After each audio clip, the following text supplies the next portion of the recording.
Jai Hind everyone and welcome to the 19th episode of Voice of Red Hackle, a podcast of the Cadets, by the Cadets and for the Cadets. Today we have with us Subedar Major Sanjay Kumar Paramveer Chakra from 13th Jammu and Kashmir Rifle.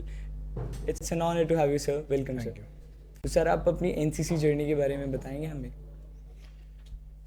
देखिए ऐसा है कि जब मैं school में था तो हमारे जो उसमें ज्वाइन करने के लिए जब क्लास में पूछा गया था एनसीसी में कि कौन कौन उसमें ज्वाइन करना चाहता है, तो पहली बात है कि किसी के सामने जब अचानक से किसी चीज़ के लिए बोला जाता है तो वो 100 बार सोचता है कि क्यों और कैसे और उसमें क्या करूँगा ना, वो सब चीज़ें आती हैं दिमाग में कि क्यों जाना है। तो हमने वो कुछ नहीं सोचा, हमें पता भी नहीं था कि एनसीसी है क्या है या क्या उसमें करना जाके। तो हमने 5-6 लड़कों ने ना हाथ खड़े कर दिए, तो साइड कर दिया, निकाल के रख दिया।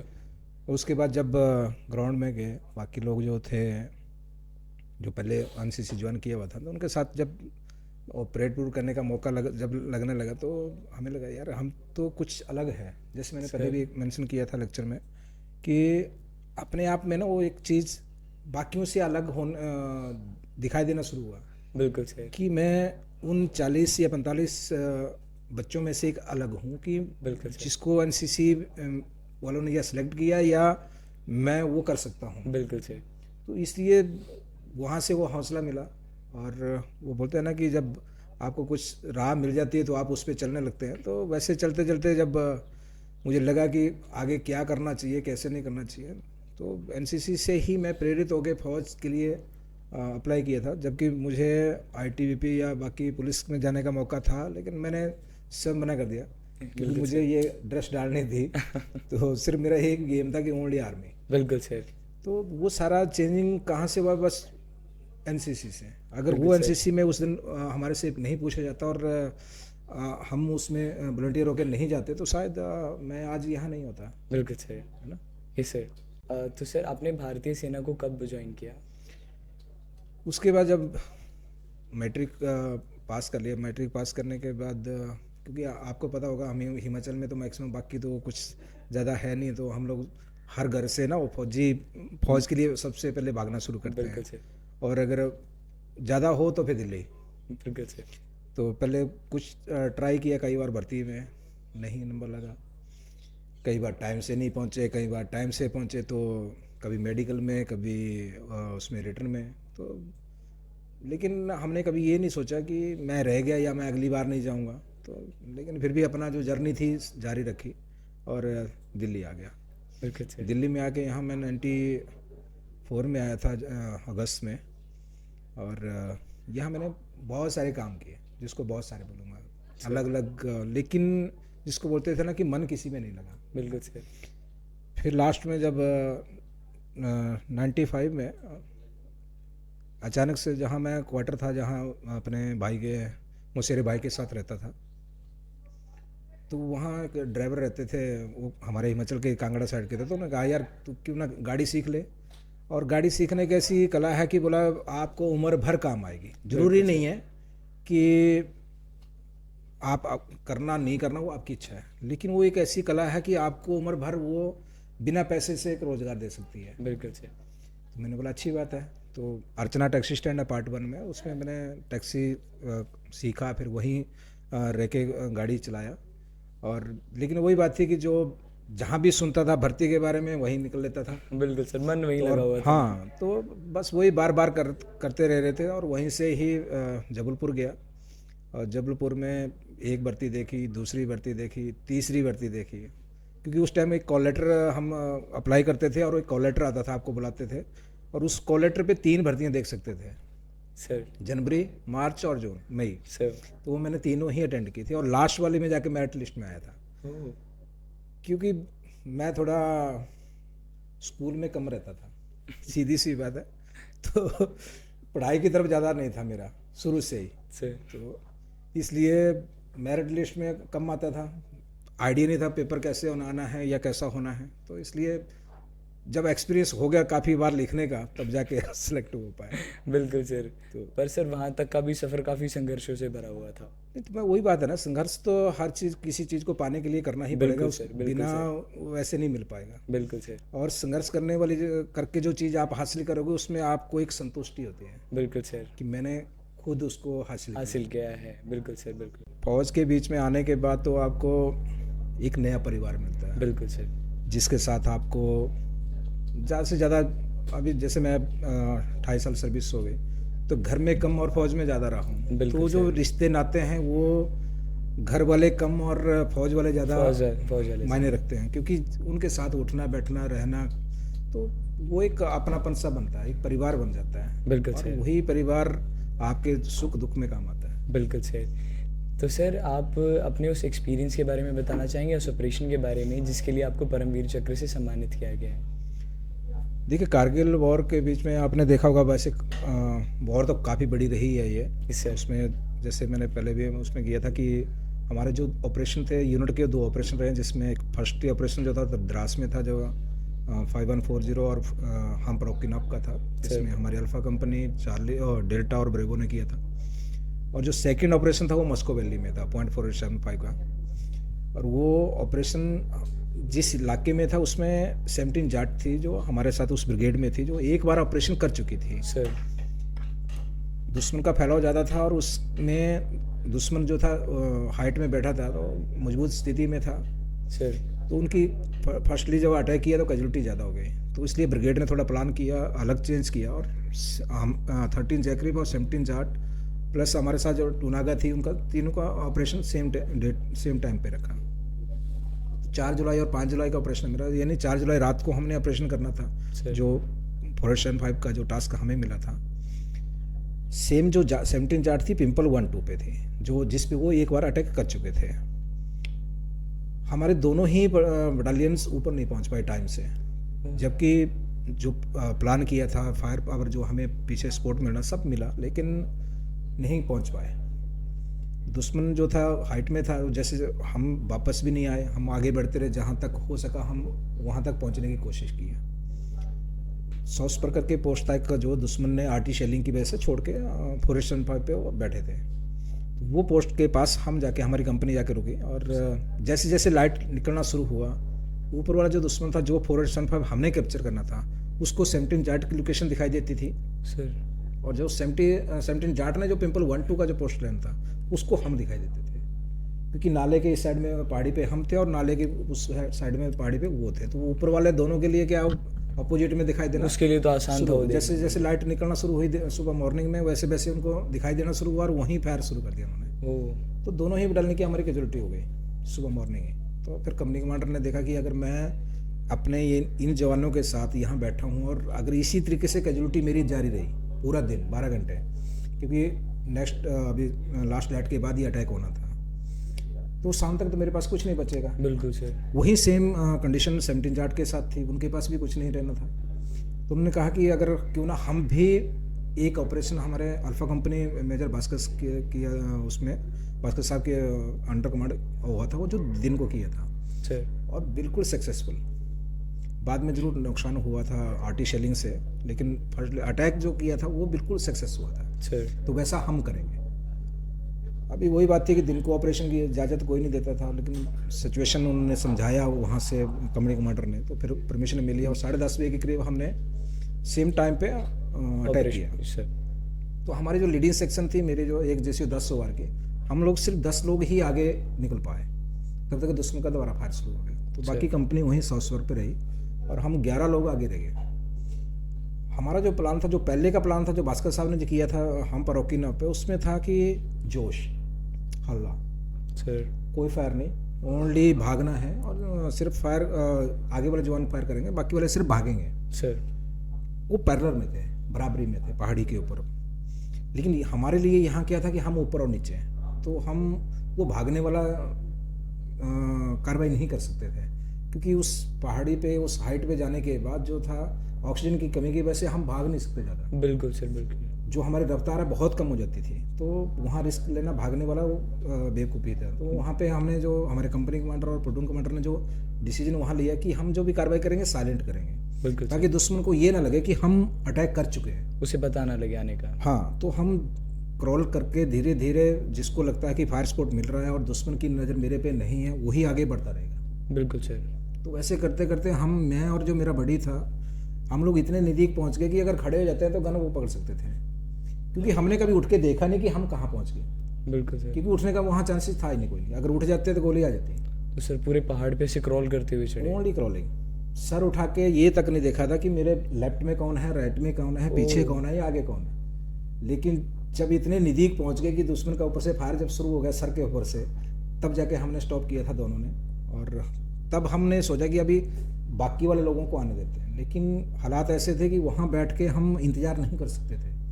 अगर उसको पता चल जाता कि हम उसके बाहर बैठे हैं तो वो पत्थर मार दे के ही मार देता, बाकी उसको करने की जरूरत नहीं है कुछ। बिल्कुल सर। ग्रेनेड फेंक देता। वो एक हाइट के ऊपर से उसे ऑब्वियसली फायदा मिल रहा लेकिन है। हम कुछ नहीं कर सकते थे जब तक उसकी गनें फायर करना बंद नहीं होती। बिल्कुल सर। तो हमारे लिए मेन टास्क था, मेरे जो प्लटून कमांडर थे उनकी नज़र तकरीबन 5-6 मिनट के बाद हमने जब वेट किया, सोचा कि क्या कर सकते हैं, क्योंकि जैसे मैंने कहा था ना, हम ABC नहीं जानते थे, ज़्यादा नहीं जानते थे फौज के ऑपरेशन के बारे में, खासकर इतने नज़दीक दुश्मन के आने के बाद। तो हम सोच रहे कोई एक्सपीरियंस वाला, जो जैसे हमें पीछे से राह दिखा रहे थे, जैसे हमारे सीनियर रास्ता दिखा रहे थे, जैसे वो बोल रहे थे हम कर रहे थे, वैसे कोई यहाँ आके हमें सिर्फ गाइड कर दे कि आपने ये करना है, बिल्कुल सर। तो हम आसानी से वो कर लेंगे। लेकिन कैसे करना वो नहीं आ रहा था, और बाकी तो सब पीछे छूट गए थे। तो मेरा जो प्लटून कमांडर थे, जब उनसे हमारा नजरी मिलाप हुआ, क्योंकि हम आवाज़ या सेट पे बात तो नहीं कर रहे थे, तो हमारा नजरी मिलाप जैसे हुआ तो उन्होंने सिर्फ एक ही इशारा कर रहे थे, वो गन खींचो, गन खींचो। अभी हमने बोला यार ये गन जब से फायर कर रही है सर पे, हम हाथ कैसे लगाएं, हाथ जल जाएंगे। बिल्कुल सर। लेकिन वो सिर्फ एक ही एक्शन कर रहे थे, गन खींचो। हमने बोला यार ये तो गन खींचने के ऊपर उस पर ही अड़ा है, आगे कुछ बता नहीं रहा है। तो मेरे बड़ी ने कहा कोई बात नहीं, बोला आप यहाँ बैठो, पट्टियाँ बांध ले, अपने पास फील्ड पट्टी रहती है, जिसको अगर इंजर्ड हो जाए तो ड्रेसिंग करने के लिए। एक मेरे पास थी, एक बड्डी के पास थी। बड्डी ने भी अपनी मेरे को दी और मैंने अपनी भी निकाली, हाथों में पट्टियाँ बांध ली, और मेरे पास AK-47 थी और वहीं लेके बैठ गया वहाँ पे, जस्ट बिल्कुल दोनों गनों के बीच में सर। ऊपर से फायर कर रही है। और वो उस बड्डी ने क्रॉल किया, आगे गया, वहाँ से अभी उसके हर जवान के पास 2 ग्रेनेड रहते थे। तो उसने पहला ग्रेनेड फेंका, अभी लेट के फेंकना था, हमने जो ट्रेनिंग कर रखी है खड़े होके या बैठ के उसमें करते थे हम, लेकिन वहाँ लेट के फेंकना था, और वो भी हाइट में, वो और मुश्किल हो जाता है। तो जैसे उसने पहला ग्रेनेड फेंका, थोड़ी ताकत लगा दी, वो बंकर के पीछे की साइड गिर गया। अच्छा। बंकर के अंदर नहीं गिरा, संगड़ जो था सर, बंकर नहीं संगड़ है, तो संगड़ के अंदर नहीं गिरा। अभी जब पीछे जाके गिर गया और फट गया वो, तो दुश्मन को पता लग गया कि यहाँ इंडियन आर्मी पहुंच गई। उससे पहले उनको कोई आइडिया नहीं था कि हम उनके बाहर हैं। बिल्कुल।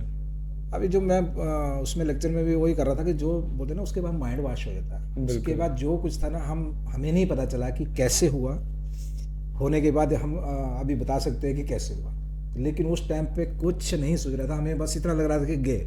सर वो स्थिति ऐसी थी, क्योंकि हमने उनको पता लगने के बाद उन्होंने कार्रवाई जो करनी थी हमारे पे, वो हमें पता था। लेकिन क्या कि बड़ी मेरा 2 ग्रेनेड लेके बैठा था, तो जो दूसरा ग्रेनेड था उसने देरी नहीं लगाई, उसने देखा कि पहला पीछे चला गया पहाड़ी के, तो दूसरा जब फेंका तो उसने कम ताकत लगाई और वो अंदर गिर गया। तब तक जब तक हम ये सोच रहे थे कि अभी क्या होने वाला है, तब तक उसका ग्रेनेड जो दूसरे वाला था वो संगड़ के अंदर गिर गया, और जो फायर कर रहे थे उनका फायर बंद हो गया। तो जो मेरा टास्क था वही गन खींचना, तो मैंने दोनों गनें खींच के नीचे गिरा के, जो होल था उसका ना संगड़ का, उसमें मैंने सिर्फ 2 से 3 सेकंड के लिए एक बार झांक के देखा कि अंदर कौन कहाँ। तो मेरे को सिर्फ 3 बंदे दिखाई दिए थे, तो मैंने एक मैगजीन उस पर ब्रश फायर करके तीनों को मार दिया। लेकिन जो अंदर ग्रेनेड से जो इंजर्ड थे, जब हम दोबारा अभी वो तो मारे गए, अभी जो इंजर्ड पड़े थे तो हमने संगड़ को तोड़ा, अंदर गए, सेम जो इंजर्ड पड़े थे उनको एक राउंड चेक फायर किया, जो जीवित था उसको मार के, जो वेपन छीने थे वही वेपन लेके हम सेकंड बंकर पे अटैक खोल दिया। अच्छा, उसके बाद और आगे चले गए, क्योंकि कंपनी कमांडर ने हमें सिर्फ एक चीज़ बोली थी कि जो प्रेशर आपका दुश्मन पे बन गया उसको कम नहीं होने देना। बिल्कुल सर। जो उसका मोरल डाउन है उसको दोबारा से रीसेटल होने का मौका नहीं देना। बिल्कुल तो जितने जल्दी हो सकता है आप दूसरे बंकर की तरफ चलो, आपको फर्स्ट बंकर से फायर सपोर्ट देने वाले और कोई आ जाए। बिल्कुल सर। लेकिन इस दौरान हमारे जो 2 साथी थे वो इंजर्ड हो गए, तो हमने उनको शिफ्ट करवा के बंकर में पहुंचाया सर। आधे लोग जो इंजर्ड थे उनको संगड़ में बैठा के जो गनें छीनी थी वो देके उनको कहा कि आप फायर सपोर्ट दो, जो बाकी सेफ है हम आगे निकलेंगे। बिल्कुल सर। तो फिर सेकंड बंकर पे सेम कार्रवाई की हमने, लेकिन सेकंड बंकर पे फिर मेरे दो साथी जो थे प्रवीण और श्याम, वो शहीद हो गए, मैं भी इंजर्ड हो गया। मेरा सिर्फ एक मेरा बडी था जो सेफ था, बाकी जो मेरे राइट वाले थे वो भी इंजर्ड हो गए सब, क्योंकि दिन का टाइम था। और जैसे मैंने कहा ना कि जो भी थोड़ा सा ज़मीन से उठा वहीं गोली लग जाती थी। तो ऐसे कर कर आके जब इंजर्ड हुआ तो अचानक से फायर खुला, और वहाँ से हमें आइडिया नहीं था कि उस इलाके में भी इनका कोई बंदा है। बिल्कुल सर। दो तो डेथ हो गए। तो इसके बाद हमने जब देखा कि अभी हम कुछ नहीं कर सकते नीचे बैठे बैठे सर, तो हमने कहा कि इनको इतना एहसास करवा दो कि जो यहाँ थे मर गए। तो हम लोग गोली लगने के बाद चुपचाप ऐसे सोए रहे, लेटे रहे कि सब मर गए। सर कितनी देर तक? तकरीबन आधा घंटा। अच्छा। आधे घंटे के बाद जब उसको लगा कि एक्चुअल में यहाँ कोई नहीं है जीवित अभी, तब उसने अपनी जगह छोड़ी, और जब वो बंकर पे जाने लगा तब उसकी हरकत हमें दिखाई दी, और पत्थर जो उसके पाँव से गिरे हाइट में चढ़ती बार। बिल्कुल सर। तो जब पत्थर गिरने की आवाज़ आई तो हमें आइडिया लग गया कि अभी ये फायर नहीं खोल सकता है, अभी ये चल रहा है, अभी फायर हम कर सकते हैं सिलसिले के, क्योंकि हम बैठे। बिल्कुल तो सर। फिर मैं और मेरे जो बडी थे हम दोनों बाहर निकले, तो जो दोनों थे जो चढ़ रहे थे बंकर की तरफ, जो फायर करने के बाद उनको मार दिया। बिल्कुल सर। लेकिन जो संगड़ वाले थे वो बिना कुछ किए भाग लिए। अच्छा। क्योंकि उनको ये लगा कि जो यहाँ ट्रूप्स था इंडियन आर्मी का, ये तो सारा मारा गया। हाँ हाँ।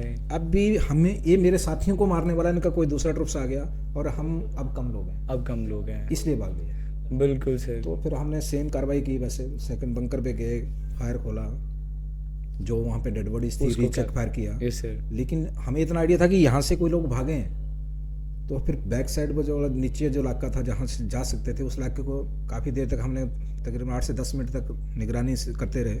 तब जाके वो दोनों थे कोई 250-300 मीटर जाके और नीचे उतर गए थे सर। तब वो दिखाई दिए। तो फिर जो गन उन्होंने छोड़ रखी थी उस बंकर पे भी, तो वो भी वैसे ही लगाई और उसको मारे। तो तकरीबन हमने 5:30 बजे के करीब जाके हमने जो पूरा इलाका था, दोनों संगड़ थे, उसको कैप्चर किया था। तो इसमें 2 जवान हमारे शहीद हुए थे और बाकी हम लोग सारे इंजर्ड थे सर।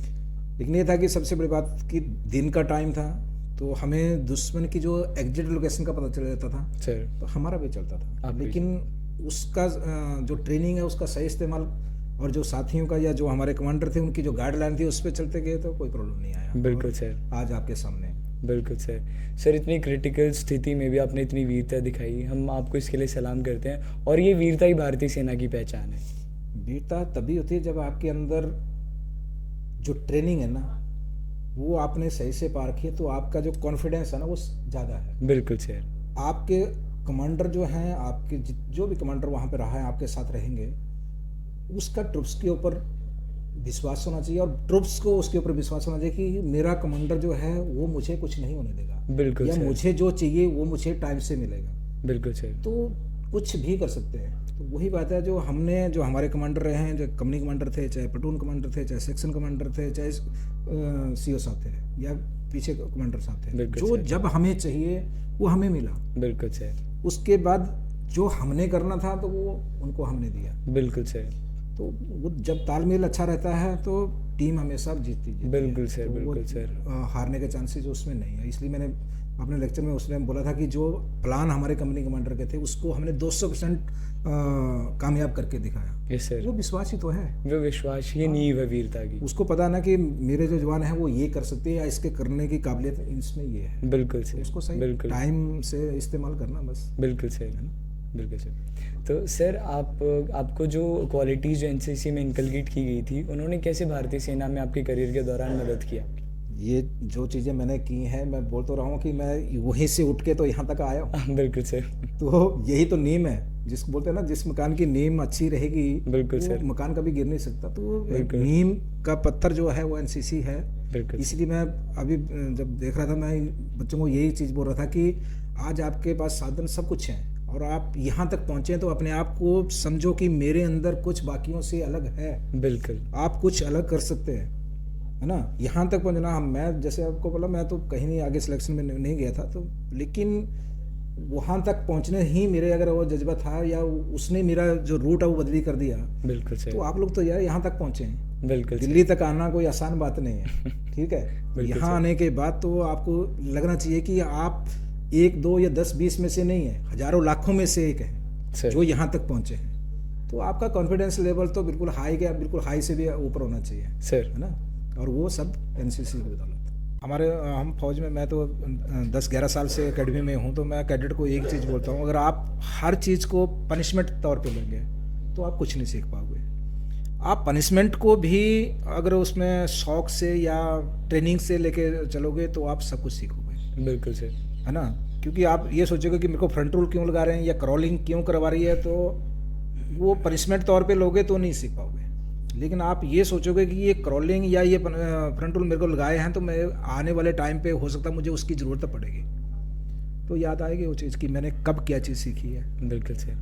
तो वही है, तो जैसे मैं बताया था ना कि मेरे पास ABC नहीं थी, लेकिन सब कुछ हो गया किसकी बदौलत, जो मेरे पुराने आदमी थे जिनको पता था कौन सी चीज़ कैसे होती है, जैसे जैसे बोलते गए करते गए और हो जाता है। और फौज में कोई ऐसा चीज़ नहीं है, नहीं हो सकता।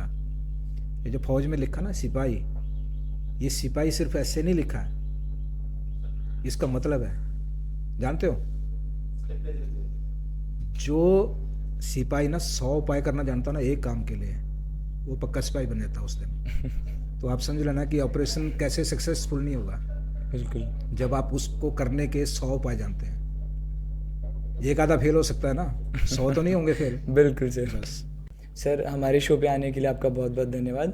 आप हम कैडेट्स के लिए सदैव प्रेरणा बने रहिए। Thank you.